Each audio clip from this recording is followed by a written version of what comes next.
Hello everyone, very good afternoon. My name is Divani Mishra and welcome you to JC Academy.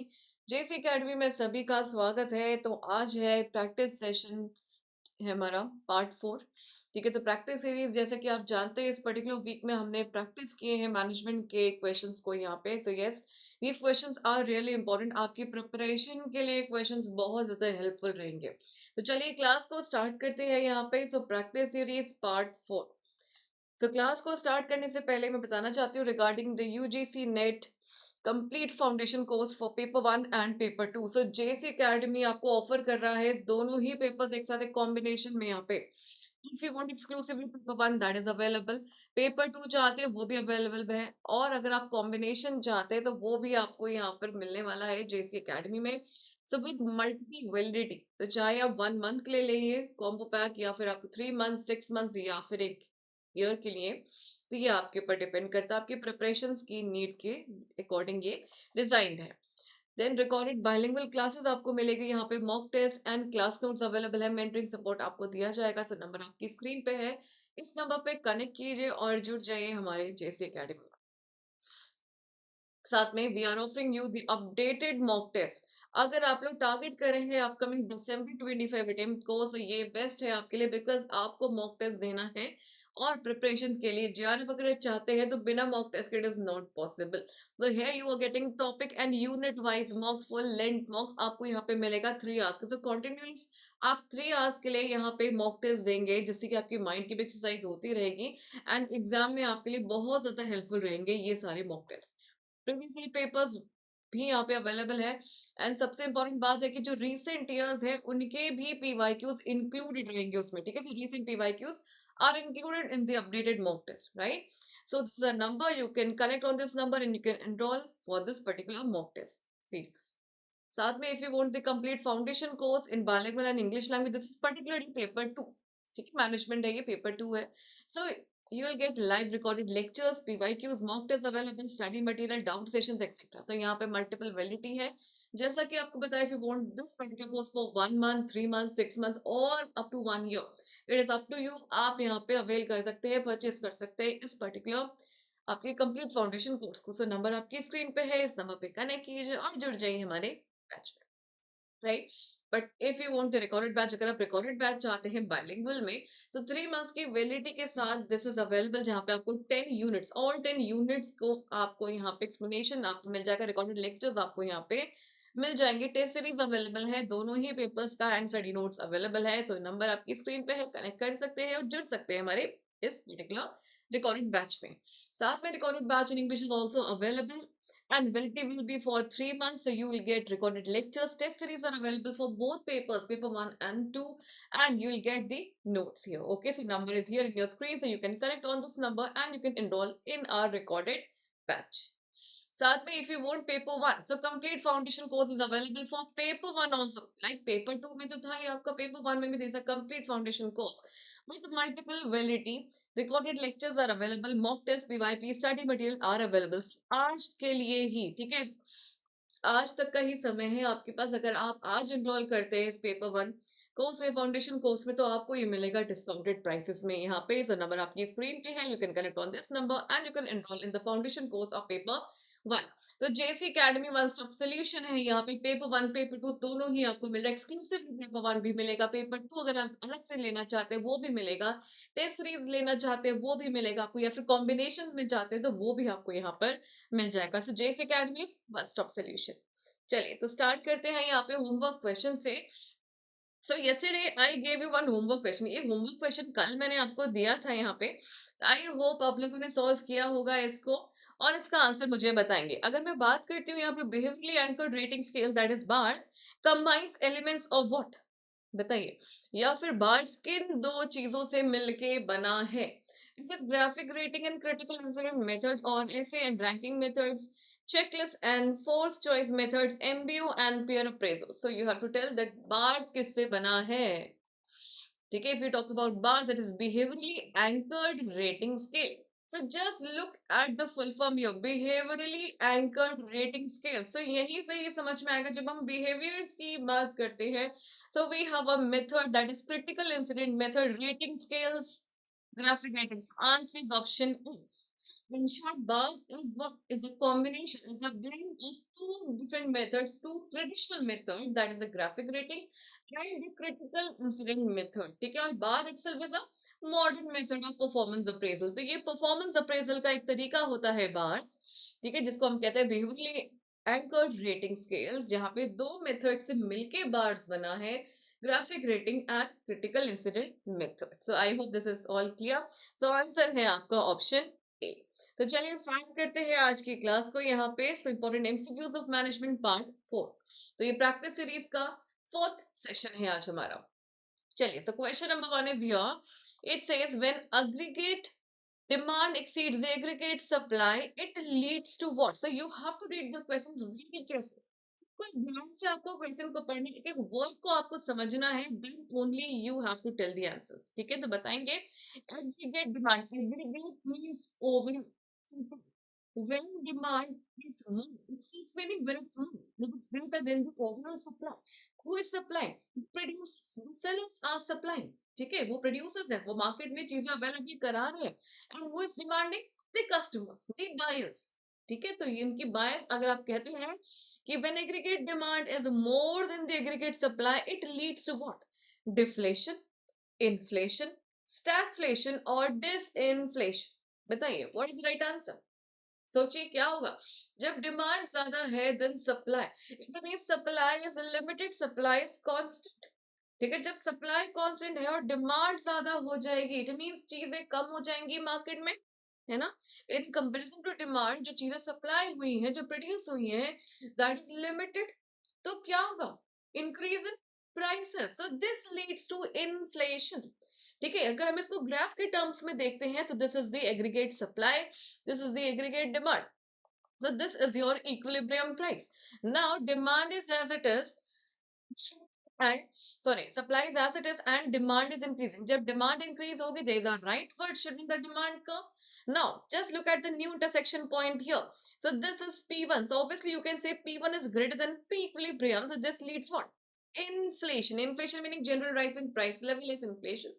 Inflation मतलब prices का बढ़ना. यहाँ पे जब आपकी सप्लाई उतनी है, कांस्टेंट है, और अगर आपकी डिमांड बढ़ जाती है उससे, तो it leads to inflation. So answer would be option B.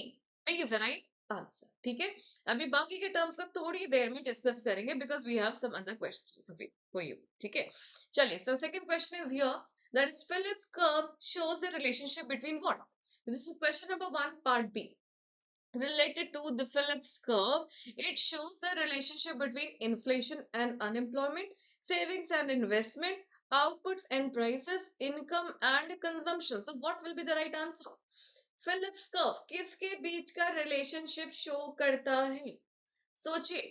So this is the Phillips curve. अगर हम Phillips curve को यहाँ पे plot करते हैं, we have got two elements with us. ठीक है, कौन कौन सा है? This is your x axis, this is your y axis. This shows the inflation rate, this shows the unemployment level. So it shows you the relationship between the inflation and the unemployment. So answer would be option A.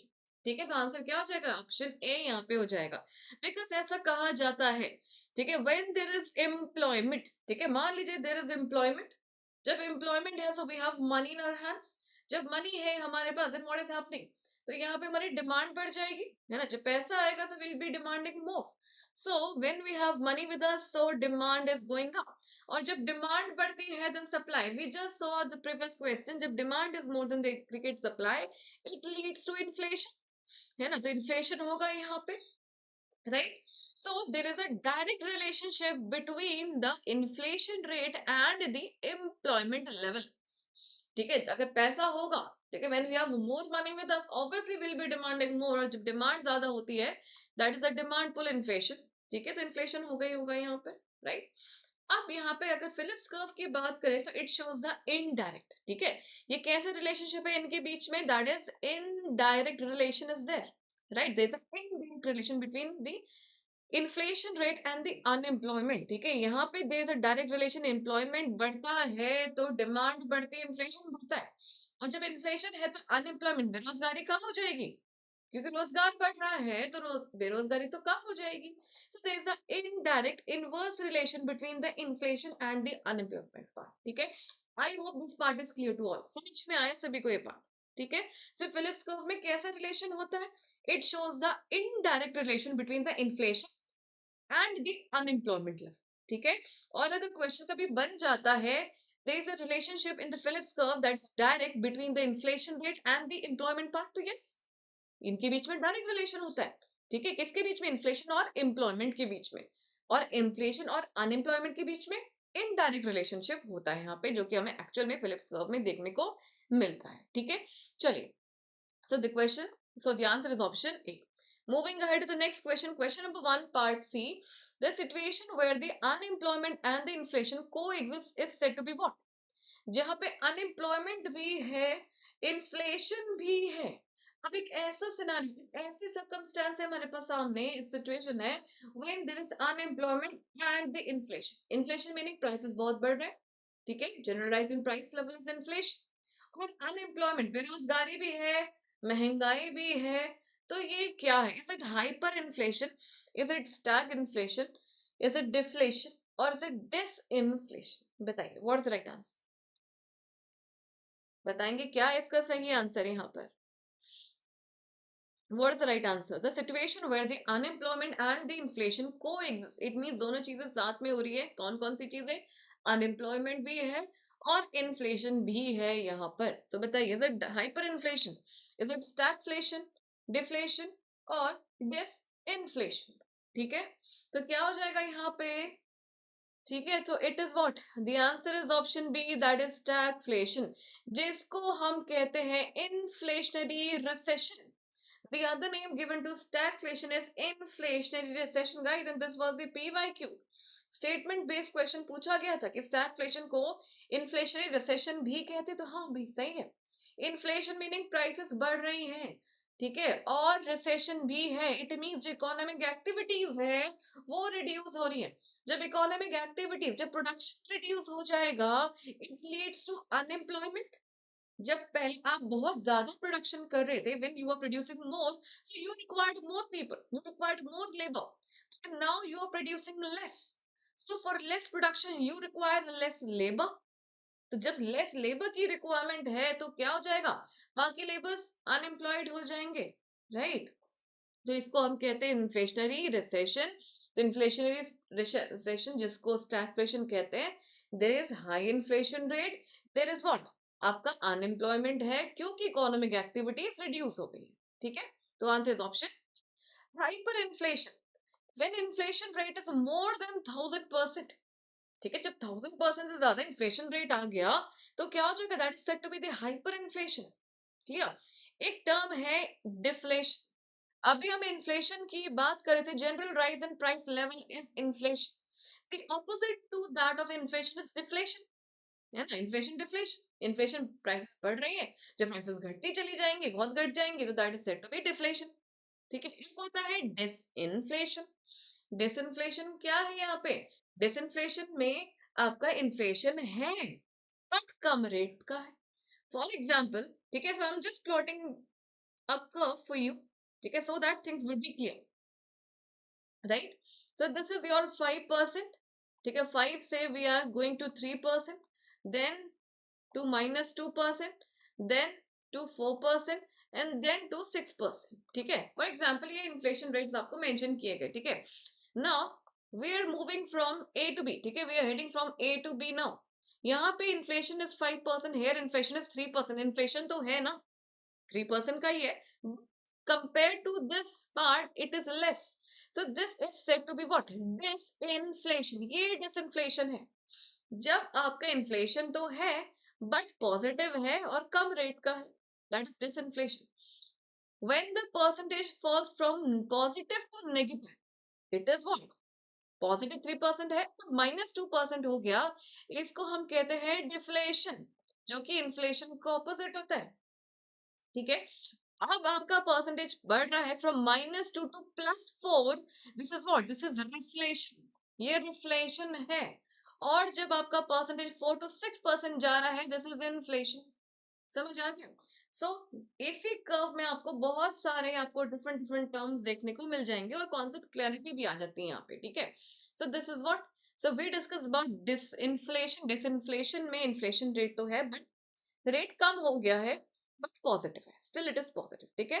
When it goes from positive to negative, this is deflation, ठीक है। When it goes from negative to positive, it is reflation because it is revived, and 4 to 6% जा रहा है, that is inflation का, ठीक है।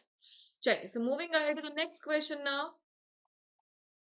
Question number 1 part D, increase in the money supply leads to what? अगर money supply बढ़ जाता है, so it leads to what? Fall in price level, rise in price level, rise in unemployment, या फिर fall in aggregate demand? बताइए, increase in money supply leads to what? अगर money supply, अगर आपके हाथ में पैसा आ रहा है, ठीक है, लेट्स से आपके हाथ में मनी की सप्लाई बढ़ जाएगी, देन व्हाट विल हैपन? क्या होगा? ऑप्शन डी सेड्स फॉल इन एग्रीगेट डिमांड। नहीं भाई, जब मनी है, when you have more money you will be demanding more, so fall नहीं होगा, there will be a rise in the aggregate demand, है ना। जब मनी सप्लाई बढ़ जाएगा, मार्केट में बहुत पैसा आ जाएगा, तो डिमांड बढ़ जाएगी आपकी। सो ऑप्शन डी तो नहीं होगा। Then option C, rise in unemployment. When you have money with you, obviously employment बढ़ता है, अनएम्प्लॉयमेंट नहीं बढ़ता, ठीक है, रोजगार बढ़ता है, ठीक है। तो ये भी ऑप्शन नहीं है आपके सामने। Then rise in the price level, when you have more money you demand more, and when demand is more than, or when demand exceeds the supply, it leads to price rise, that is inflation. So option B is absolutely correct, जिनका भी answer option B है बिल्कुल सही है। Fall in price level नहीं भाई, fall कैसे होगा, ठीक है। When you have more money with you, जब मनी सप्लाई बढ़ता है, डिमांड ज्यादा होती है, और जब डिमांड एक्सीड करती है सप्लाई से, then it leads to inflation, meaning price level बढ़ जाता है। क्लियर? तो answer would be option B in this case, right. चलिए, moving ahead to next question, question 2 part A. Cost push inflation is mostly likely to result from what? Cost push inflation. Inflation meaning price level का बढ़ना, ठीक है, cost की वजह से, right. A fall in consumer confidence, a decrease in indirect taxes, a sharp rise in crude oil prices, an increase in government subsidies. बताइए, what is the right answer? ध्यान से पढ़ेंगे, ठीक है, you have to read the question very carefully, उसके बाद answer दीजिए। Cost push inflation is most likely to result from what? Fall in consumer confidence, decrease in indirect taxes, sharp rise in crude oil prices, and increase in the government subsidies. बताइए, what is the right answer? What is the right answer here? Cost push inflation. It means inflation is there because of what? Because of the cost. ये cost किस चीज की है? That is cost of production. ठीक है, ये cost production की है। It means the resources that you have used for production, production के लिए जितने भी रिसोर्सेज को कंबाइन किया, अगर उनकी कीमत, उनकी कॉस्ट बढ़ जाएगी, अल्टीमेटली क्या हो जाएगा? क्या हो जाएगा? इन्फ्लेशन आ जाएगा, सप्लाई कम हो जाएगी। जब मार्केट में सप्लाई कम हो जाती है, ठीक है, डिमांड उतनी ही है, सप्लाई कम होती है, तो प्राइसेस बढ़ते हैं, जिसको हम कॉस्ट पुश इन्फ्लेशन कहते हैं, ठीक है। तो ऑप्शन ए है आपका, fall in the consumer confidence, consumer के कॉन्फिडेंस में फॉल आ जाना। नहीं भाई। Decrease in indirect taxes, indirect taxes का कम हो जाना। नहीं। Sharp rise in crude oil prices, sharp rise in crude oil, तो ये क्या हो जाएगा? This is one of the factors of production, ये फैक्टर है प्रोडक्शन का, और जब कॉस्ट बढ़ती है फैक्टर ऑफ प्रोडक्शन को, that leads to the cost push inflation.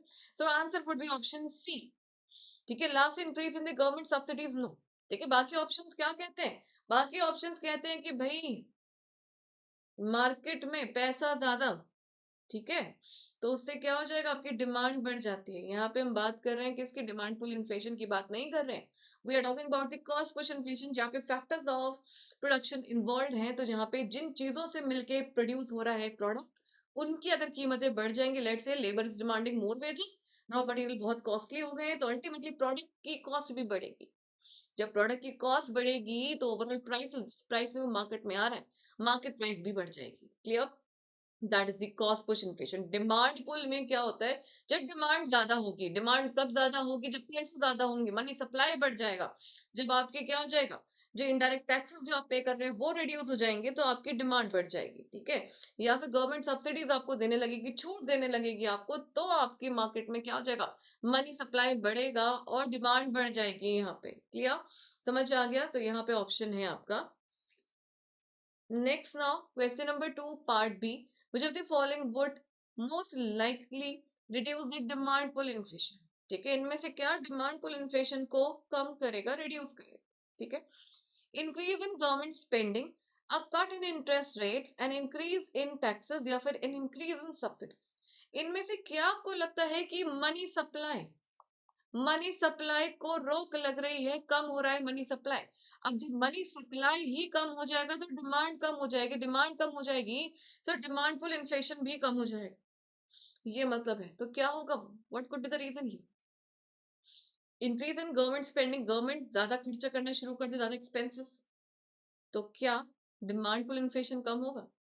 या फिर cut in the interest rates, या फिर इंटरेस्ट रेट्स में कटौती, तो उससे क्या होगा, मनी फ्लो बढ़ेगा कम होगा? सोचिए। इंक्रीज इन टैक्सेस, जब टैक्स बढ़ जाएंगे तो मनी सप्लाई कम होगा ज्यादा होगा? इंक्रीज इन सब्सिडीज, जब छूट मिलने लगी, गवर्नमेंट आपको छूट दे रही है, तो आपके क्या होगा, आपका मनी सप्लाई कम होगा ज्यादा होगा? ठीक है, सोचिए। रिड्यूस, ठीक है, what is reducing the demand pull pull inflation here, ये सोचना है।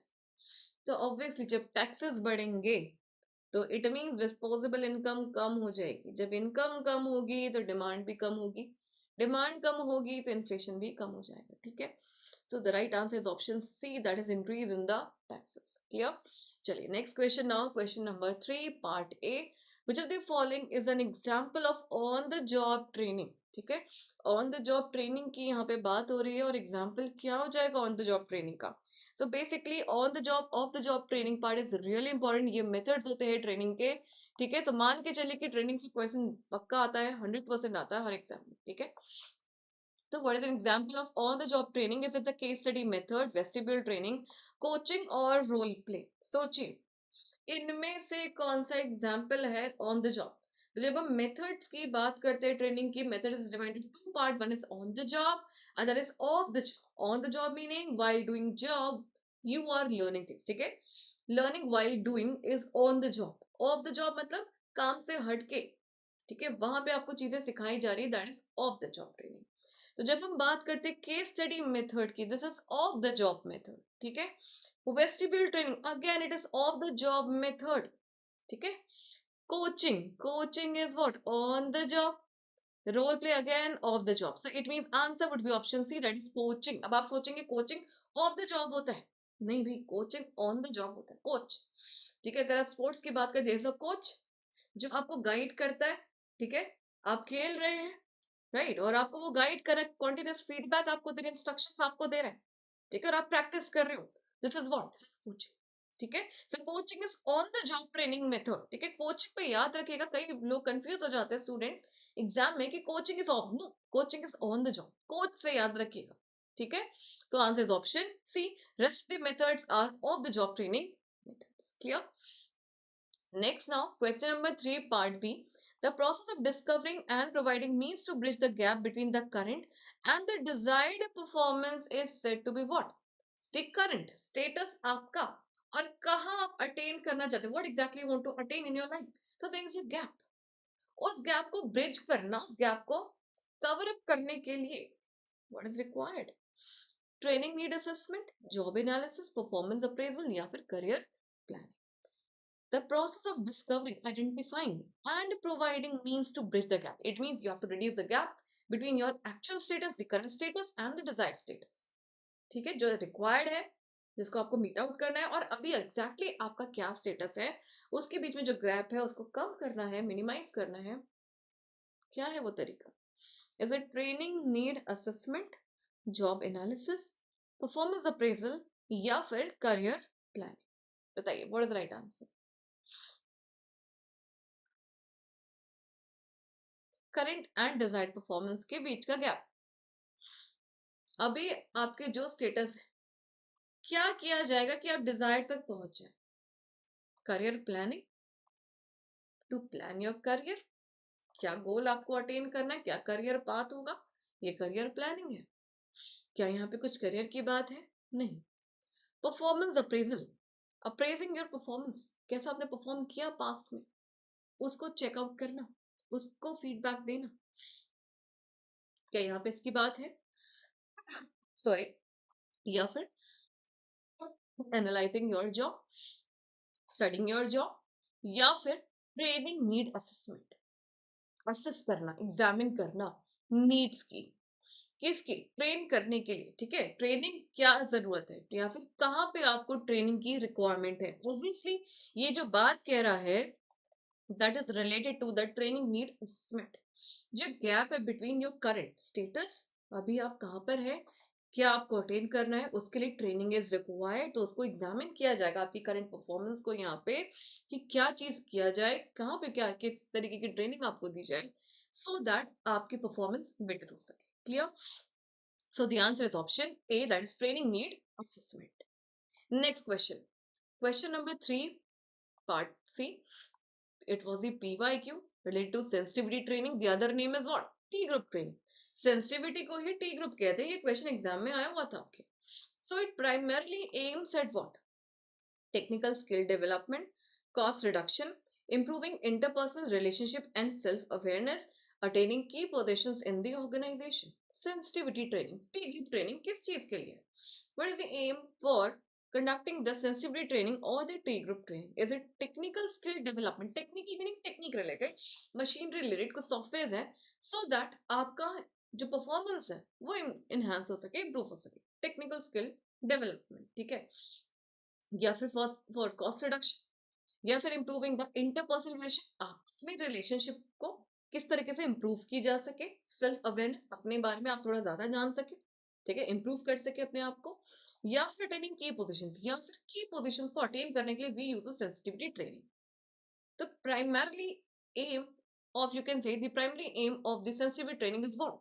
The answer is option C, that is improving the interpersonal relationship and the self awareness। ठीक है, जब हम sensitivity training की बात करते हैं, आपस में जो रिलेशनशिप है वो अच्छा बिल्डअप होता है, ठीक है, अच्छा टीम वर्क यहाँ पे हो पाता है, राइट, क्योंकि हम एक दूसरे को जानते हैं, जो हेजिटेशन है वो यहाँ पे रिड्यूस होती है, राइट, नर्वसनेस कम होती है, हम जान पाते हैं, हम अपने आप को क्या कर पाते हैं, एक इनहांस कर पाते हैं अपनी परफॉर्मेंस को, अपनी पर्सनैलिटी को यहाँ पे, clear, so that we can articulate in the better manner, हम एक्सप्रेस कर सके अपने आप को अच्छी तरीके से। ओके, तो आंसर इज ऑप्शन सी।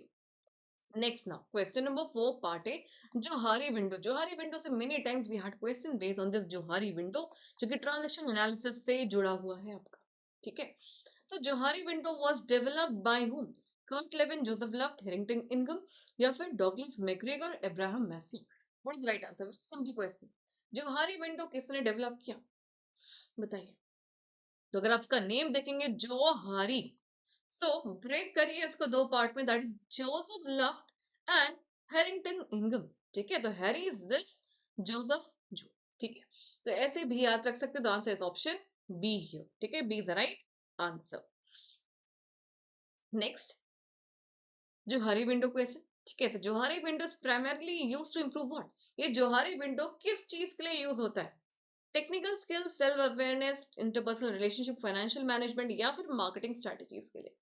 अभी हमने देखा ट्रांजैक्शन एनालिसिस का, ठीक है, मैंने आपको हिंट भी दिया, transactional analysis, analysis meaning to study, transaction meaning the exchange of two strokes यहाँ पे, ठीक है, स्टिमुलस एंड रिस्पॉन्स, क्लियर। तो जोहारी विंडो हम ट्रांजैक्शन एनालिसिस में ही पढ़ते है ना, तो जोहारी विंडो किस चीज के लिए इंप्रूवमेंट के लिए होगा? ट्रांजैक्शन मीनिंग एक्सचेंज, यहाँ पे स्टॉक्स का। फॉर एग्जाम्पल मैं आपसे बात कर रही हूँ, आप मुझे सुन रहे हो और आप मुझे रिवर्ट कर रहे हो, रिस्पॉन्स दे रहे हो, तो ये क्या है? This is transaction. एक्सचेंज, ठीक है, exchange of stocks, stimulus and response, stimulus जो आप देख रहे हो, जो पढ़ रहे हो, जो सुन रहे हो, जो फील कर रहे हो, दैट इज स्टिमुलस, और उससे आप जो रिवर्ट कर रहे हो, रिस्पॉन्स दे रहे हो, रिएक्शन जो आप दे रहे हो, दैट इज व्हाट? वो रिस्पॉन्स है, ठीक है, तो stimulus and response, these are two strokes, यही एक्सचेंज हो रहा है यहाँ पे, ठीक है, तो this is transaction analysis, analysis meaning study करना यहाँ पे, ठीक है। तो जोहारी विंडो किस चीज के लिए यूज होगा? तो आंसर भी मिल गया आपको, that is self awareness and interpersonal relationship, तो आंसर ऑप्शन बी में, आपको जानना और आपस में रिलेशनशिप को मेंटेन करना, ठीक है, एक दूसरे को समझ पाना। Next, blind area in Johari window represents what? आपको पता होगा, in the case of Johari window we have a 4 quadrants, ठीक है, 1 2 3 4 4 क्वाड्रेंट्स हमारे पास होते हैं। So we have a blind area here. ये ब्लाइंड एरिया क्या रिप्रेजेंट करता है? ठीक है, ब्लाइंड एरिया क्या रिप्रेजेंट करता है? Information known to self and others, जो आप भी जानते हो बाकी भी जानते हैं। Information known to self but not to others, जो सिर्फ आप जानते हैं बाकी लोग नहीं जानते। Information known to others but not to self, जो सब जानते हैं बट आप नहीं जानते अपने बारे में। And information unknown to both self and others, या फिर कोई भी कुछ नहीं जानता यहाँ पे। तो ब्लाइंड एरिया क्या है? सो इन योर चाइल्डहुड डेज आपने ब्लाइंड फोल्ड एक गेम देखा होगा। May be you must have played the game also. Blind fold में क्या होता है, आप आंख में पट्टी बांधते हैं, ठीक है। उसके बाद क्या करते हैं, जब आंख में पट्टी आपने बांधी, it means you can not see anything, आप तो कुछ नहीं देख पाओगे, अदर्स कैन सी यू, बाकी लोग आपको देख पाएंगे यहाँ पे। सो इससे कनेक्ट कीजिए ब्लाइंड एरिया, ऐसी चीज जो हमें अपने बारे में कुछ नहीं पता बट दूसरे हमारे बारे में जानते हैं, that is a blind area, ठीक है, वो ब्लाइंड एरिया है। Clear? So information known to self and others, for example आपका रिजल्ट, अगर आप जेआरएफ में हैं, जेआरएफ टॉपर हैं, तो वो रिजल्ट आपको भी पता होगा, बाकी सबको पता होगा, दैट इज ओपन सेल्फ, ठीक है, that is said to be the open self. The information known to self but not to this, जो सिर्फ आपको पता, that is hidden self, secrets, secret सिर्फ आपको पता होंगे बाकियों को नहीं पता, ठीक है, that is what, that is the hidden self. फिर आता है information known to others but not to self, भाई बाकी सब जानते हैं आप नहीं जानते, that is what, that is a blind area. And information no unknown to both self and others, that is unknown area, ठीक है, जो किसी को कुछ नहीं पता। तो आंसर हो जाएगा इस क्वेश्चन का ऑप्शन सी, ठीक है। Next now question number 5, the adult ego state focuses on what? Emotional, impulses, rational thinking, decision making based on facts, moral judgment या फिर social approval? Adult ego state. So when we talk about the transaction analysis, ठीक है, as per Eric Berne, आपके पास 3 ego states हैं. You have parent ego state, you have adult ego state, you have child ego state. Now the question is based on the adult ego state. Parent बहुत ज्यादा nurturing, बहुत ज्यादा caring, protective, या फिर strict parents, ठीक है, critical parents, तो वो सारा किसका होगा? पेरेंट ईगो स्टेट में आ जाएगा, ठीक है। या फिर एडल्ट ईगो में बहुत ज्यादा रैशनल, ठीक है, लॉजिकल, आप फैक्ट्स फिगर्स पे रिलाई करोगे, आप किसी की सुनी हुई बातों पे रिलाई नहीं करोगे, ठीक है। इट मीन्स बहुत ज्यादा रैशनल होना, लॉजिकल थिंकिंग जिसमें होगी, तो वो एडल्ट ईगो स्टेट है। चाइल्ड ईगो स्टेट बहुत ज्यादा इम्पल्सिव, ठीक है, जैसे छोटे बच्चे होते हैं ना बहुत ज्यादा इम्पल्सिव, सेम वही, ठीक है, बहुत क्रिएटिव, बच्चे क्रिएटिव होते हैं, राइट, कहीं ना कहीं डरते भी हैं, डिपेंडेंसी भी होती है उनमें दूसरों पे, है ना? तो ये सारे कैरेक्टरिस्टिक्स होते हैं चाइल्ड इको स्टेट के यहाँ पे, ठीक है। सो आंसर क्या बनेगा आपका एडल्ट इको स्टेट का? That is a rational thinking and decision making based on facts. तो answer would be option B, B is the right answer. Clear? चलिए next question now. When a message has two levels, one open one hidden, it is said to be what? आपने एक message float किया, ठीक है, let's say you are passing, you are floating of information to others, और उस information में एक information बिल्कुल डायरेक्ट इंफॉर्मेशन है, उसमें से एक हिडन इंफॉर्मेशन भी आप फ्लोट कर रहे हो। हिडन द सिर्फ उसका डबल मीनिंग, ठीक है, कुछ hidden meaning is involve, right. तो ये किस तरीके का ट्रांजेक्शन है? Is it a cross transaction, is it ulterior transaction, is it the complementary transaction, या फिर is it a parent child transaction? बताइए what is the right answer. जो मैसेज आप आगे फ्लोट कर रहे हैं, मैसेज जो आगे आप पास ऑन कर रहे हैं, उसमें एक तो बिल्कुल क्लैरिटी है, और एक उसमें डबल मीनिंग भी चीजें हैं, ठीक है, या फिर आपने कोई इन्फॉर्मेशन ऐसा दिया, राइट। तो ये किस तरीके का आपका ट्रांजेक्शन है? Is it cross transaction, ulterior, complementary, या फिर पेरेंट चाइल्ड ट्रांजेक्शन? स्टार्ट करते हैं क्रॉस ट्रांजेक्शन से। चलिए क्रॉस से भी पहले कॉम्प्लीमेंट्री से स्टार्ट करते हैं, ठीक है। Let's say there are two persons, mister A and mister B, बात कर रहे हैं, ठीक है, they are talking to each other. This is mister A, this is mister B, and they are involve in conversation, ठीक है, बात कर रहे हैं। सो ऑब्वियसली हर किसी पर्सन में 3 ईगो स्टेट्स होती हैं, parent, adult, child, parent, adult, child. कई बार हम बहुत ज्यादा एडमेंट या फिर बहुत ज्यादा स्ट्रिक्ट हो जाते हैं, बहुत ज्यादा केयरिंग हो जाते हैं, नर्चरिंग, तो मीन्स पेरेंट ईगो स्टेट। जब हम बहुत ज्यादा रैशनल वाली बातें करते हैं, ठीक है, और कहना चाहिए बहुत लॉजिकल बातें करते हैं, तो उस टाइम हम एडल्ट ईगो स्टेट हमें डोमिनेट होता है। या फिर कई बार हम बहुत ज्यादा जिद्दी हो जाते हैं, ठीक है, एडमेंट हो जाते हैं बातों को लेके, या फिर आप कह सकते हैं बहुत इंपल्सिव हो जाते हैं, ठीक है, हमें चाहिए अभी चाहिए, जिद करने लगते हैं, तो उस टाइम हमारे अंदर जो चाइल्ड ईगो स्टेट है वो डोमिनेंट हो जाता है, ठीक है। अब हम बात करते हैं, let's start with the complementary transaction. Complementary का मतलब होता है कि जब बहुत ज्यादा इफेक्टिव कम्युनिकेशन होता है, तो बेसिकली ऐसा देखा जाता है कि जब दो पर्सन्स में same level of ego states में बात हो रही है, जैसे बच्चे बच्चे हैं, अच्छी बात हो जाएगी, पेरेंट पेरेंट में अच्छी बात हो जाएगी, जो एडल्ट्स होंगे तो उनमें अच्छी बात हो जाएगी, ठीक है। इट मीन्स लॉजिकल है तो अच्छी बात करेंगे, राइट। तो this is complementary transaction. Complementary का मतलब होता है when the communication is effective, highly effective, मतलब जो हमने बात की दूसरा समझा और उनकी बात हमने समझी, तो कम्युनिकेशन बहुत अच्छा हो गया। कॉम्प्लीमेंट्री टर्म्स, ठीक है।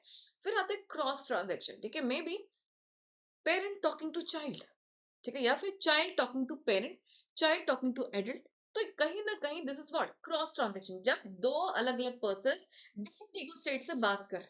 कई बार तो कोई डांट रहा होता है आपको, ठीक है, तो आप डर जाते हो, तो क्या कम्युनिकेशन इफेक्टिव है? नहीं, कम्युनिकेशन इज नॉट इफेक्टिव, ठीक है। दैट इज क्रॉस ट्रांजैक्शन, ठीक है। That is said to be cross transaction, मतलब जब दो पर्सन्स में if they are communicating with different level of transaction, if different level of ego states, that is said to be the cross transaction.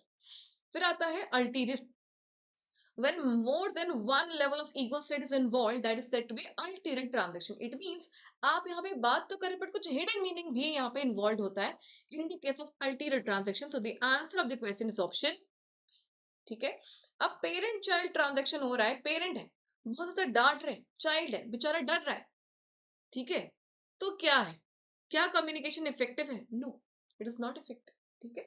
तो answer बनेगा इस question को option B, B is right answer. Next now, the healthiest life position according to transaction is what? The healthiest life positions के बारे में आपने सुना होगा, I am okay, you are not okay, I am okay, you are all okay, I am okay, you are not okay, या फिर I am not okay, you are okay, या फिर दोनों ही not okay हैं। तो these are the life positions, ये भी transaction analysis में हम पढ़ते हैं। We had a question, match the following question based on these life positions in exam।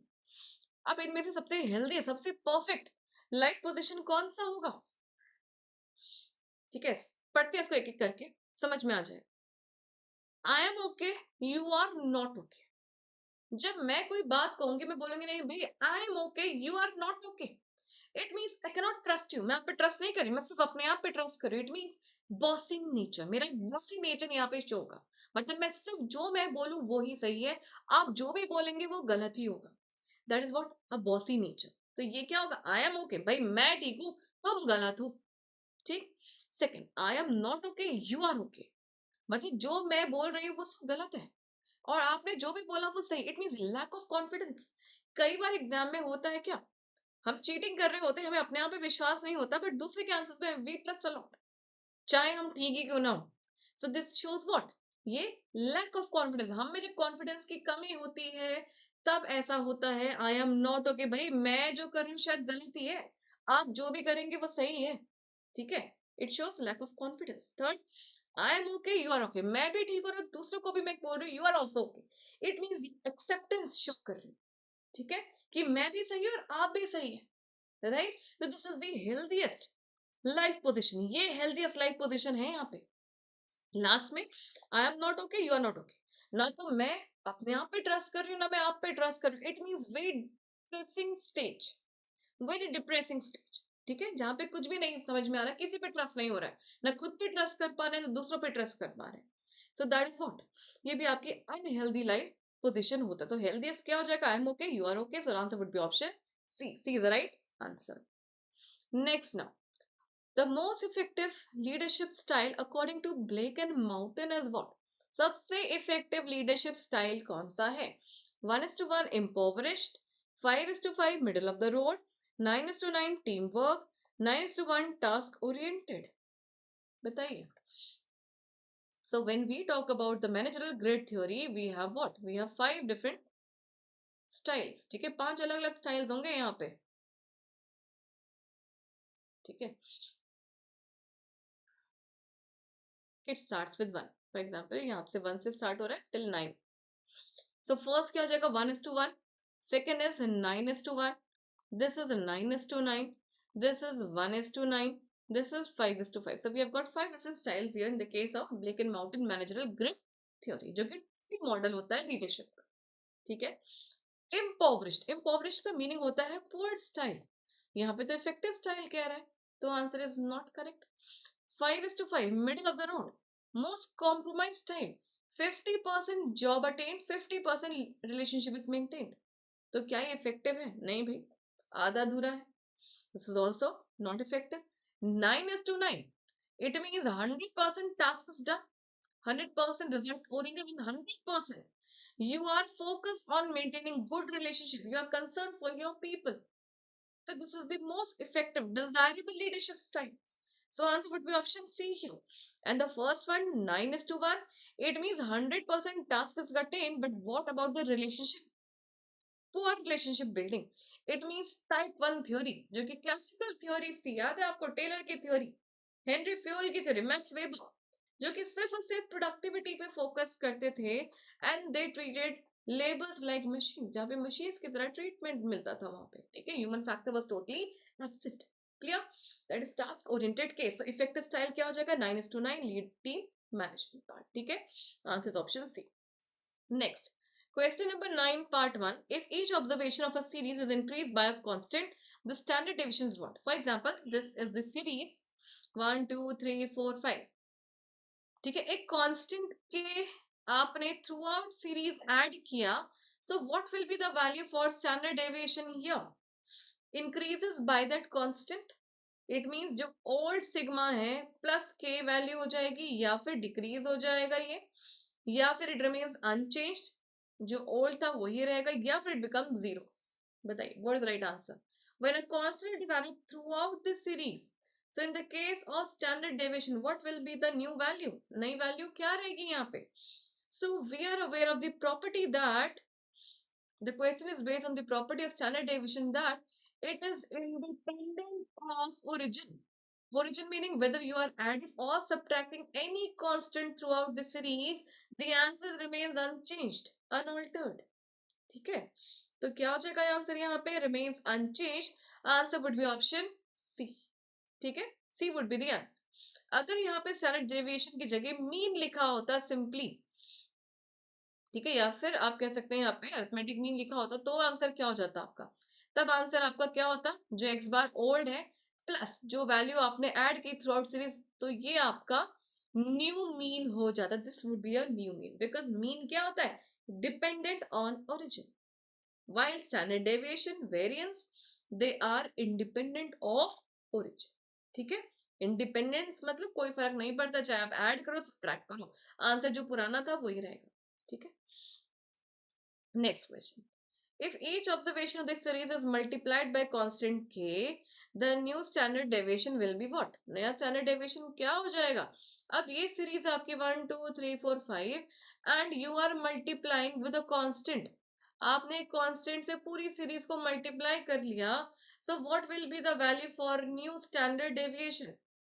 K times the original standard deviation, 1 by k times same as the original, it means unaltered, unchanged, या फिर k square times than that of the original standard deviation। बताइए what will be the right answer? ये क्या होगा सही answer यहाँ पे? बताइए क्या आंसर होगा यहाँ पे? अगर पूरी सीरीज में आपने k से मल्टीप्लाई कर दिया कांस्टेंट को, so what will be the value for the new standard deviation? Will it remains the same, या फिर there is a change? और किस तरीके का चेंज होगा? k टाइम्स होगा, 1 by k टाइम्स होगा, या फिर k स्क्वायर टाइम्स हो जाएगा? So again, based on the property of scale.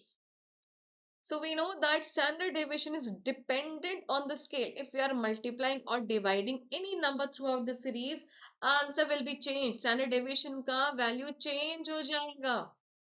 It means ये तो नहीं है. और कैसे चेंज होगा? k times than that of the standard deviation. ठीक है, तो answer would be option A. अगर 3 से मल्टीप्लाई करेंगे, let's say your old mean was 1.2 for example. Old mean था आपका, सॉरी ओल्ड सिग्मा जो था आपका स्टैंडर्ड डेविएशन वाज 1.2 और आपने 3 से मल्टीप्लाई किया, सो जो आपका न्यू स्टैंडर्ड डेविएशन है वो कितना होगा? 1.2 मल्टीप्लाइड बाय 3, दैट इज 3.6। ठीक है, तो आंसर क्या हो जाएगा आपका? Option A. Next question, the term career anchor refers to what? Factors that restrict career movement, the core values that guide career decisions, highest level of management या फिर career stagnation points. Career anchor क्या है? So we had a match the following question exam based on this particular concept. ठीक है, career related concept से। सो career anchor भी उनमें से कॉन्सेप्ट था, मैच द फॉलोइंग में पूछा गया था एग्जाम में। सो करियर एंकर क्या है? ये एंकर क्या है? करियर जो आप बनना चाहते हो, what you want to be in your life. ठीक है, आपके इंटेंशंस क्या है लाइफ में, अपने आप को आप कहाँ देखते हो, किस पोजीशन में देखते हो, your career anchor. Anchor meaning something you can say your inner voice. ठीक है, your inner values, something that is motivating you, something that is guiding you. होता है कुछ प्रोपेल कर रहे हैं हम अंदर कि नहीं भैया हमें ये बनना है। ठीक है, that is the career anchor. तो ये क्या हो जाएगा? That will be the core values that guide the career decisions. जो हमें एक अंदर से जो आवाज आती है ना, कहते हैं कि नहीं भाई हमें ये करना है, हमें ये बनना है, तो that is the career anchor. Clear? तो आंसर बनेगा इसका option B, that is the career anchor. Clear? So I hope ये क्वेश्चन सबको क्लियर है जो टर्म्स हमने आज डिस्कस करी। So please go through the questions again, these questions are really very important for exam. इस सीरीज में जो ये प्रैक्टिस सीरीज हम लेकर आए इस वीक के लिए, we had 4 different sessions and we almost practice 70 to 75 questions. ठीक है, हमने ऑलमोस्ट 70 से 75 क्वेश्चंस को प्रैक्टिस किया है अपने 4 सेशंस में। So please go through these questions. These questions are really important. जब आप एग्जाम दे के आएंगे तब आपको समझ में आएगा कि भाई काफी सारी चीजें इन क्वेश्चंस में से ही आपको मिली हैं वहां पे। ठीक है, चलिए आगे बढ़ते हैं। तो JC Academy is offering with a complete foundation course for management and paper one. It's a combo course you can say with multiple validity, 1 month चाहे लेना चाहे, 3 months के लिए, 6 months के लिए या फिर 1 year के लिए, it is up to you. तो आप यहाँ पे इस कोर्स में वेल एनरोल कर सकते हैं। Recorded bilingual classes are there, mock test, class notes are there और मेंटरिंग सपोर्ट भी आपको यहाँ पे मिलेगा। सो एनरोल करिए, इस नंबर पे कनेक्ट कीजिए और एनरोल करिए। साथ में we are offering you the updated mock test series for December 25 upcoming exam के लिए if you are targeting, so this is perfect thing for you. तो recent years PYQs are included। ठीक है, जो recent years में जो questions आए हुए हैं वो सब इंक्लूडेड है इन मॉक टेस्ट में। तो topic unit wise mocks are available, full length mocks are available, previous year papers are available. तो इनरोल कर सकते हैं, इस नंबर पे कनेक्ट कीजिए, इनरोल कर सकते हैं इस पर्टिकुलर मॉक टेस्ट सीरीज में। साथ में foundation course for paper one is available with multiple validity, recorded lectures, mock test, PYPs, previous year papers, questions यहाँ पे अवेलेबल है, स्टडी मटेरियल यहाँ पे अवेलेबल है। सो आज today is the last date. आज अगर आप एनरोल करते हैं तो आपको डिस्काउंटेड प्राइसेस में होगा, कल से प्राइसेस शूट अप हो जाएंगे। ठीक है, सो इस नंबर पे आप कनेक्ट कर सकते हो और एनरोल कर सकते हैं हमारे इस पेपर वन के कोर्स के लिए भी। ठीक है, so we have a recorded batch in bilingual for management, that is paper two, जिसकी वैलिडिटी रहेगी 3 months की। So we have the recorded lectures, test series for paper one, paper two, study material. साथ में if you want the recorded batch in English that is also available, जिसकी validity रहेगी 3 months की। So you get recorded lectures, test series for paper one, paper two and the study material. So overall अगर आप बात करेंगे यहाँ पे JC Academy की, तो JC Academy में आपको paper one plus paper two combination में भी मिलेगा। एक्सक्लूसिवली पेपर वन चाहते हैं वो भी मिलेगा, पेपर टू चाहते हैं वो भी मिलेगा, या फिर मॉक टेस्ट सीरीज चाहते हैं वो भी आपके लिए यहाँ पे अवेलेबल है। ठीक है, सो कंप्लीट फाउंडेशन कोर्स भी अवेलेबल विद मल्टीपल वैलिडिटी। ये पेपर टू है, दिस इज पेपर टू। ठीक है, वो भी मिलेगा आपको अलग से। तो live recorded lectures, PYQs, mock test, study material, doubt sessions, तो इस नंबर पे आप कनेक्ट कर सकते हैं। You can enroll in JC Academy। So the homework question, आज का होमवर्क क्वेश्चन आ चुका है। So please note down the question, this is really important question यहाँ से बना हुआ है एग्जाम में। The hard approach to human resource planning focus mainly on. जब हम हार्ड HRP की बात करते हैं तो वो किसकी बात करता है, किस पे फोकस करता है? ठीक है, so this is the homework question, so please you have to read the question very carefully and you have to answer me after the session। इस सेशन के बाद मुझे कमेंट बॉक्स में आप मुझे आंसर्स बताएंगे कि क्या इसका आंसर होगा। Thank you guys, bye bye, take care. आपको सेशन अच्छा लगा है तो please do like, do share with your friends and do subscribe the channel. ठीक है, तो बहुत जल्द नए सेशंस लेके आएंगे, नए क्वेश्चंस आपके लिए होंगे यहाँ पे प्रैक्टिस करने के लिए। तो इसके लिए आपको JC Academy आपको यहाँ पे सब्सक्राइब करना है, so that for the notification classes के आपको मिलते रहे। ठीक है, थैंक यू, बाय बाय।